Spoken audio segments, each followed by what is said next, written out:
Dili maayong kabuntagon guys, kusog kayong hangin diri sa amuang lugar. Alas 4 pasado na sa kadlawon.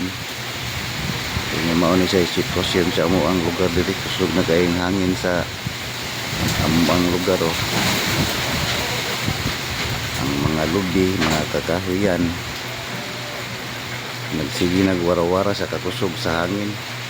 Dumikan na ning bagyong upong, mao ni siya diri guys nga delikado jud kaayo ring panahon na nga ilakaw-lakaw sa dalan kay naa niya isin nga manglugpad. Mao ni siya guys nga magampo lang ta ni sa Ginoo nga dili ni kaayo mokusog kay aron dili ni mawalis ning ato ang mga sin sa ibabaw. Kaya nag-anan na siya kakusog ang hangin. Gamiton aning bagyo nga karong adlaw may ilandfall din sa ato ang lugar.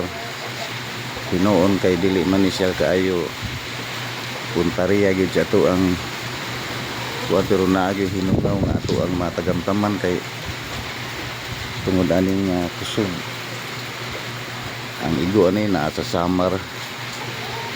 Mao ni siya nga ang ato apo diri medyo hinungaw lang ni siya pero di sa ni nato pagkumpiyansaan kay kusog-kusog sa ni siyang hangina. Mga walis na diri ang amo ang gate nangatumba ng uban gali na dito sa gawas.